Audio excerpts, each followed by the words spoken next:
Good morning, good people. Welcome back to Learn with Numbers. In our last lesson, lesson 1.0, we talked about how we can estimate characteristics of a population using a sample, a spoonful. And we had a field task to go out and interview about 15 to 20 people and write down our answers on a notebook. And now, today, we're going to turn those answers into a table without losing any relevant or important information. By the end of this video, you will have made a dataset and will be ready next time to start giving names to the parts of the dataset. Today's three concepts are cell, column, and row. As always, we're going to start with a motto of the day, a phrase that can guide us throughout our lesson, and the motto for today is a proverb from the 1700s. It is attributed to one of the founding fathers of the United States, Benjamin Franklin, a place for everything and everything in its place. I picked this motto because today, that's what we'll be doing. We're taking our handwritten notes and we're giving every answer a place, a specific cell, inside a specific row and column. Organizing the data is half of the work, and once it's organized, the analysis is often easy. One way I thought we can illustrate and visualize this idea and the phrase is with Minecraft chests. When you start a Minecraft world, in the first few days you go around picking up random stuff, trying to survive, and your inventory easily becomes a mess. So at some point you make yourself a hut and build some chests, but within a few days those chests also become very messy, like an everything drawer. And if you want your future self or your friends to find what they're looking for, you will have to organize your chests. So this world I was playing a few days ago, and I split my loot into two, as ore and block based loot on one side and natural and monster loot on the other side, with item frames above them showing the categories. And inside the chests I try to group similar items on the same side with empty cells in between them. And I'm sure in a few Minecraft days I will have to upgrade my chests and organize the items in more detail. But it does the job for now. And let's look at what other people shared online. So this person put diamonds on the same row, on the same first line, and then iron ingots and gold ingots, redstones, and so on. This person did it more vertically instead of horizontal, like I did. So they put meat on the left side and then some plants in the middle, and then some fish on the right side. And we can see people do a mix of these things a lot. You can look at here, again, vertical lines, and then some horizontal grouping as well. And you can look at here, they did the same thing I did. They put an item frame and then an item, a sample item on it to show what kind of items there are. And as you keep playing, of course, a lot of you would know, you're going to have to expand and categorize your items in more detail. If you take this exact picture in your head, rows of items, columns of items, and an item frame to show what's inside a chest, that's basically a spreadsheet. That's a data set. And that's what we're gonna do today. But instead of putting Minecraft loot into rows and columns, we're gonna put our interview answers. Okay, let's go. So open up your browser, go to Google Drive. As always, we're gonna use Google Tools most of the time for this class, and make a new folder. So you can right click, click on new folder, or you can go to this plus new button and then say new folder. And we're going to organize, again, a place for everything and everything in its place, right? So we're going to say LWN, learn with numbers, projects, and then hit enter. So it's going to make a new folder, go inside the folder, and now we're going to again click plus new, go to Google Sheets and select a blank spreadsheet, or you can just click on it. It will make a blank spreadsheet for you. And let's name our sheet. The automatic name it's going to give it is Untitled Spreadsheet. So we're going to call this Project 1. And then you can put a colon and say sibling interviews.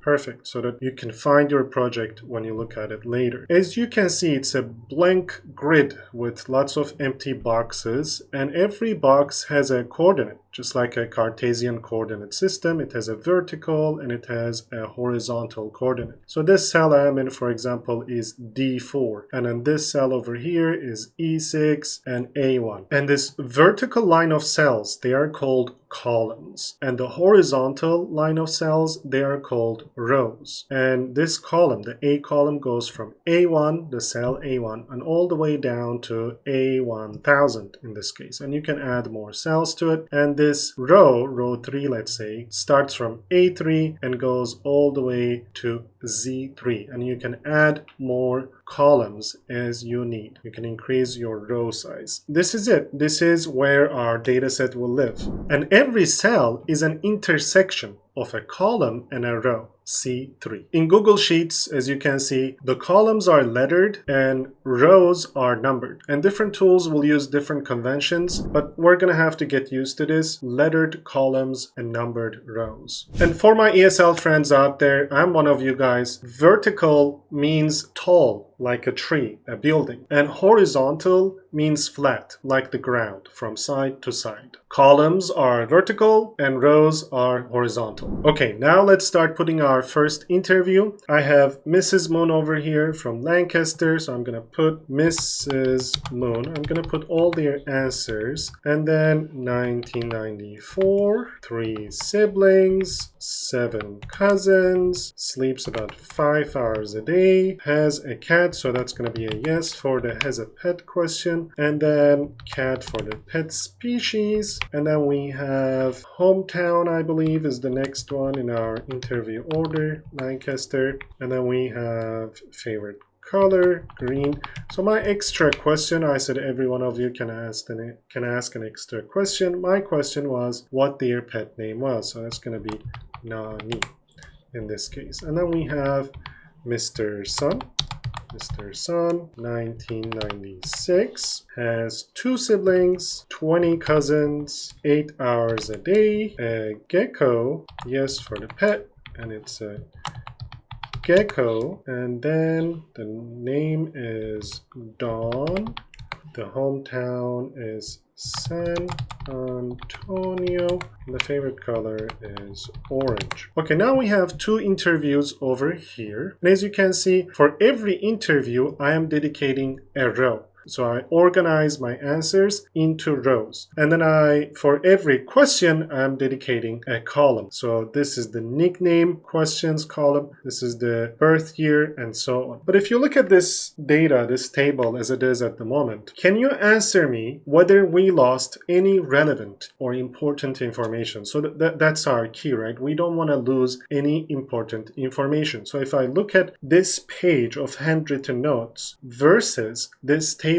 so far, can I answer every question without looking at the handwritten notes and just by looking at the table? So I'll leave you that question for a few seconds and I'm going to answer. So the answer is yes, we have lost some information. So no, we cannot answer every question just by looking at the table. So let me illustrate that for you. Let's say this 8, number 8, and I see it. What does this 8 mean? Does that mean I have 8 siblings? Does that mean I have 8 cousins? What does this 20 mean? Does that mean I sleep 20 hours a day? And what is this San Antonio? Is it where I went to summer vacation? And what is this orange? Is it the color of the t-shirt I wore yesterday? So we don't know what these answers are answering. We don't know the question they are answering. And that's very crucial in data sets. You want to specify the question that the variable is answering. I used variable now, but we're gonna get to that later. But you want to answer, you want to specify the question each cell here is answering, each piece of information refers to. And in this case, we're gonna do that using a header row. So we're gonna have our first row over here specify the questions that it is answering down under. I'm gonna call this first row a header rows, and you can drag your rows from down to top like that or the other way around. So you need to select the row and then drag it like that. All right, so the first row I'm gonna say nickname for the first column, and the second column I'm gonna say birth year, so the questions they are answering. And then here number of siblings, and then we go over here number of cousins and hours of sleep, and then we have has a pet, if they have a pet or not, pet species, hometown, favorite color, and then we have the pet name. Perfect. Now you can see sometimes the information you put inside a cell is not going to fit in that cell, and then you can resize it by selecting your column and then pulling it like that. So you can resize it, or you can double click on the side, on the right side, and then it's going to resize it for you so that the longest line is going to fit that cell. That's how it is. Now I'm going to keep putting in interviews, and as more issues arise, we're going to address them together. So let's put these two. So Miss Ladybug. And then that's 1983, I believe. And the number of siblings is 3, 6 cousins, about 9 hours a day, has a pet, yes, and it's a bird named Bear. Bird the bear, Bear the bird, Bear. And then the hometown is San Diego. And then the favorite color is blue. There we go. And then we have Mr. Tulip. 2001, number of siblings, 1 sister and 8 cousins. Hours of sleep, 8. Pets, no. Favorite color is purple.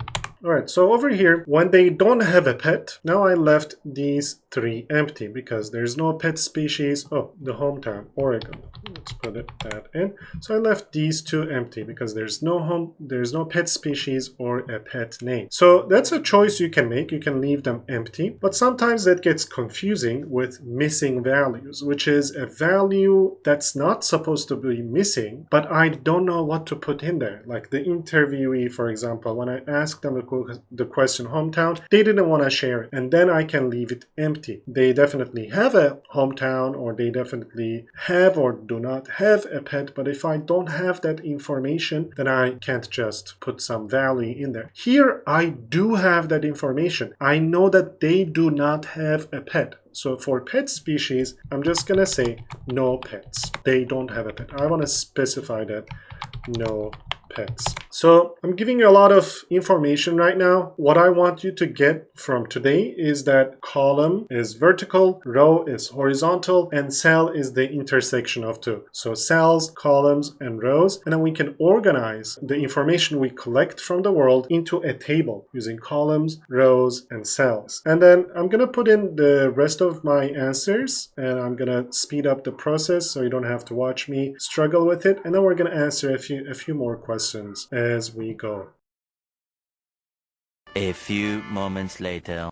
Okay, so I have about 21 interviews over here, and because my first row is dedicated for header row, I have about 22 rows filled. And as we keep going, and if you answer the link down below in the description, then I'm gonna have more interviews to put in here. And I want to go through a few things that we put in there. So we had the hometown question, and some people answered with states, some people answered with cities, some people answered with a country. So that's a problem you might face as well. So you want to keep these things consistent. So because this person answered with a country instead of a city for their hometown, I'm going to either delete that or I'm going to replace it with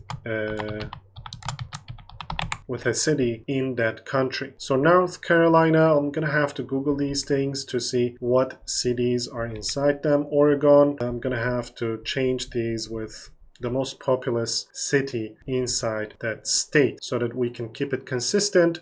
Hometown for my interview is gonna be always a city. And for your interview, it can be country, it can be even a village, or a state. It depends on the population you're interviewing. If a lot of people in your population are from the same country, then don't ask them their home country. If a lot of them are from the same state, then don't ask them the home state. I would rather ask them a question that can vary from person to person. And a few spreadsheet skills that might come in handy when you're putting in your answers. So when you type something and then you hit enter, let's type over here Spider-Man, and then we hit enter, it goes to the next row, it goes down. And if you type Spider-Man and then hit tab, then it goes to the next column. It goes to the right. So you can use that to put in your answers and to navigate faster. You can also again resize your columns and rows, and you can carry them by clicking and then dragging. And you can also check if your file is saved. It's going to save automatically, and then you can see the document status here. It's going to have a check mark. That means it's saved in the cloud automatically with the last updates that you made. And you can see in your spreadsheet down under, this says sheet 1. So every sheet here, you can add different sheets. Every sheet here is like a page in your notebook. So you're gonna put all your answers inside one sheet. And then I want you to name this sheet the interviews. And then we're gonna add more sheets within this project. But for now, this is the interviews. This is where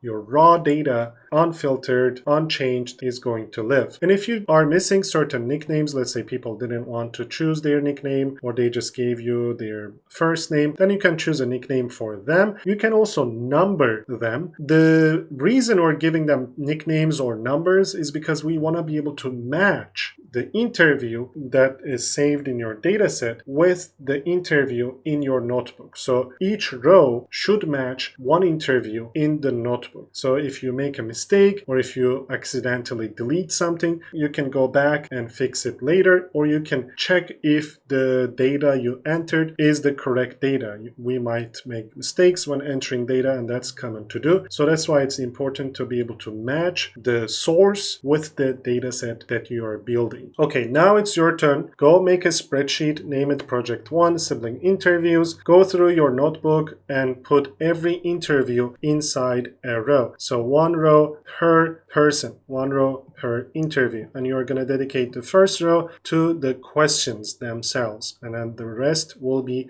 the answers that people are giving you. Remember to be consistent. So if you're asking them hometown, then it should be a town, or home country, then it should be a country. And remember, if they have a pet, put yes. If they don't, put no. You can replace that with Y and N, just letters themselves. But it's important to be consistent. Whatever methodology you use, stick to it. And when you don't have a value, you can leave it empty. But if you know the meaning behind it, then I would say specify that. So if they don't have a pet, I would put no pets in the pet species instead of leaving it empty. But if you don't know how many hours a person sleeps, still keep that interview in your data, but keep that hours of sleep empty instead of filling it with a guess. So in the next lesson, lesson 1.2, we're going to take this table and give every last bit of it, every part of it, a proper statistical name. I'm going to show you some 5,000-year-old tablets, clay tablets, that look exactly like the data set that you have just built.